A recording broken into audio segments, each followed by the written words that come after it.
Un appuntamento importante non solo per il comune di Farra di Soligo ma per l'intera provincia di Treviso, la Notte Bianca del Gusto che ritorna anche quest'anno qui dove è nata, alla Latteria Soligo, quindi l'esaltazione del prodotto tipico non solo del Conegliano Valdobbiadene ma anche di tutti i prodotti della Latteria Soligo, quindi più di 140 anni di storia che rendono grande questo territorio e fanno ovviamente onore al nostro comune ma a tutta la comunità, perché qui si respira storia, si respira cultura, si respira tradizione e si respira eccellenza, quindi grazie veramente per il grande impegno al Presidente della Latteria, a tutti i suoi collaboratori per questo evento che è diventato ormai un punto di riferimento per l'intero territorio.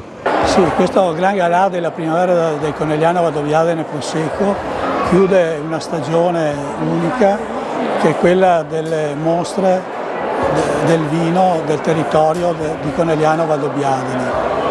Siamo ormai alla 29esima edizione e stasera abbiamo premiato anche le cantine che hanno partecipato alle mostre e che hanno poi si sono iscritte e partecipato al concorso Gran Fascetta d'Oro che da 10 anni con l'associazione Enologi e Enotecnici organizziamo. Ha ogni anno sempre un maggior successo e questo dimostra anche la qualità del prodotto che i nostri viticoltori e i nostri produttori riescono a fare nel territorio, ma anche la capacità del volontariato di valorizzarli attraverso le mostre, attraverso la tutela del territorio stesso. È sempre un onore e un piacere premiare i nostri agricoltori che contribuiscono a migliorare il nostro paesaggio, a accarezzarlo veramente ogni giorno. Un grande grazie a tutti gli agricoltori del Conegliano Valdobbiadene Prosecco Superiore di OCG.